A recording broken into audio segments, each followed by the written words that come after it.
il y a un contexte qui est particulier. Vous vous souvenez du cas Gassé en Côte d'Ivoire, qui prend une grosse défaite, qui est renvoyé avec la même équipe. Il y a un nouvel entraîneur qui vient, qui fait de bons résultats, qui remporte, et même Faye, voilà, qui fait de bons résultats, qui remporte la Coupe d'Afrique des Nations. Et le même Gassé qui était vomi, il part à Marseille pour la fin du championnat. Et il réussit tant bien que mal à redresser l'équipe pendant une certaine période. Donc, parfois, c'est le discours qui ne passe pas. Parfois, c'est ça. Le football ou le sport, c'est une science exacte. C'est une science qui nous apprend que si on produit des efforts, on peut obtenir tel résultat.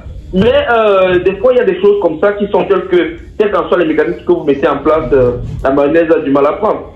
Mais est-ce que ce premier match de Ruud van Nistelrooy à la tête de Manchester United n'est pas un indicateur des joueurs sur lesquels il va compter pour les prochains mois à la tête de l'équipe?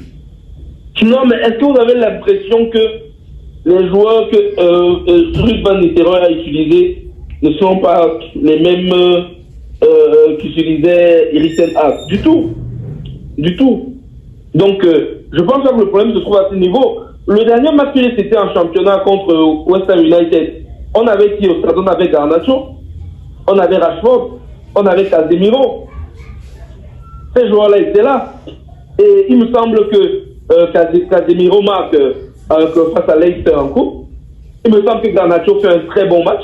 Et si vous regardez la première mi-temps du dernier match en championnat d'Erik ten Hag, vous allez vous rendre compte que les mêmes prennent le jeu à leur compte. Vous avez Garnacho qui fait de très bonnes choses sur son flanc gauche à l'attaque. Vous avez Casemiro qui est très présent, un joueur un milieu de terrain sur qui on peut également compter sur les coups de pied arrêtés, sur qui on peut compter sur sa capacité de relance. Vous avez ce cocktail-là, mais vous avez une équipe qui ne gagne pas. Est-ce que vous comprenez ce que j'essaie de dire, Henri? Ouais. Vous avez ce cocktail, mais vous avez une équipe qui ne gagne pas.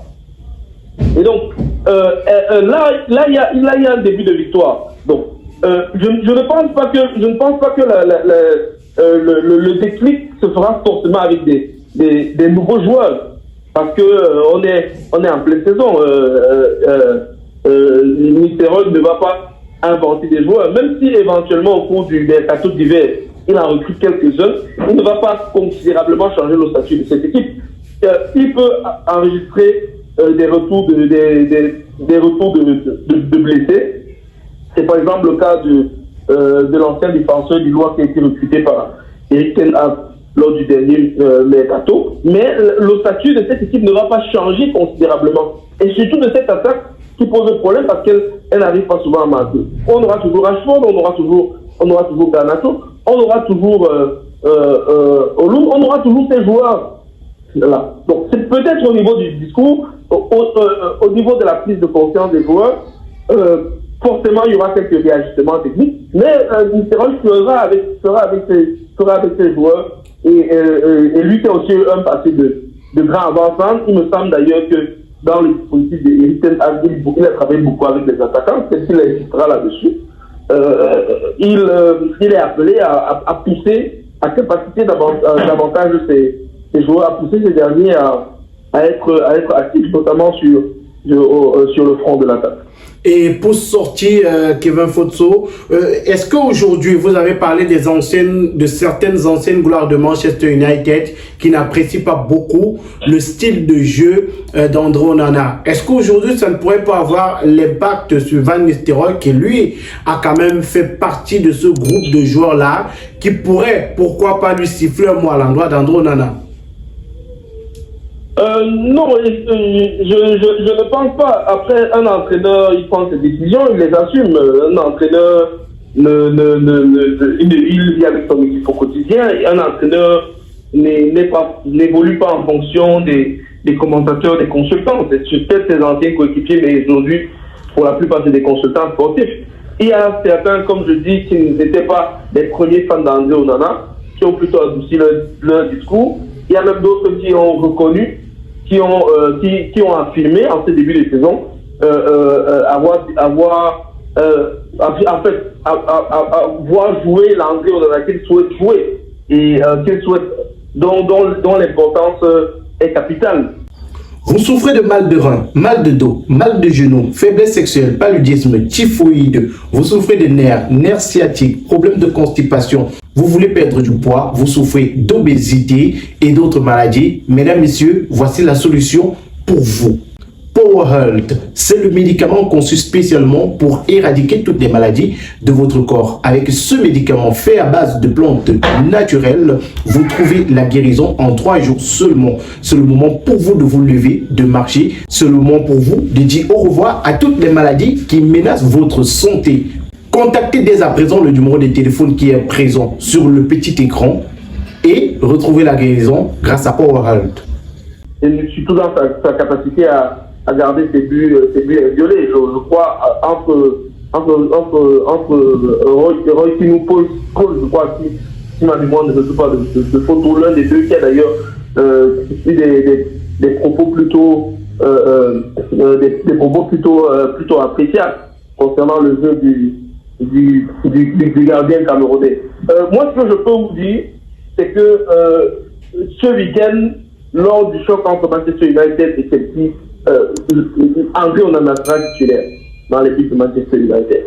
C'est maintenant à lui de montrer de confirmer son bon début de saison. Maintenant, vous savez aussi que Ruud van Nistelrooy, jusqu'à preuve du contraire, assure un intérim. Donc, est-ce que il sera là d'ici la saison prochaine? Est-ce qu'il finira le championnat? C'est autant de questions qu'il faut se poser. Et il faut suivre de près. Moi, je ne me fais pas du souci par rapport à André Onana. Déjà par rapport à ses performances, parce que comme je le disais, je crois qu'il a eu une première saison un peu difficile. Il y avait un temps d'acclimatation au jeu de la première ligue. Il a un début de saison qui est un tout petit peu moins difficile pour lui à titre personnellement, mais qu'il est davantage pour son équipe de manière collective. Et quand une équipe de football ne gagne pas, ce n'est pas le gardien qui ne gagne pas, c'est l'équipe entière qui ne gagne pas. Quand une équipe de football ne gagne pas, on ne dit pas que c'est parce que le gardien encaisse trop de buts. Si on est dans une équipe qui fait le jeu, il y aura moins de possibilités pour l'équipe adverse d'être dans l'autre partie du terrain. Moi, je voudrais par exemple parler du ratio d'André Onana de la saison dernière. Le ratio d'André Onana, quand vous faites le ratio entre les tirs cadrés et le nombre de buts encaissés, vous pouvez clairement comprendre l'apport d'André Onana dans le jeu de Manchester United. Même l'année dernière, qui n'est pas considéré comme une année référence. Et comme André Onana aime souvent à le rappeler, de l'Inter de Milan à Manchester United, il faut qu'on essaye d'expliquer si tant est-il comment est-ce que le meilleur gardien du monde est devenu le moins bon. Donc je ne pense pas. Je ne pense pas qu'il y ait un problème de manière spécifique.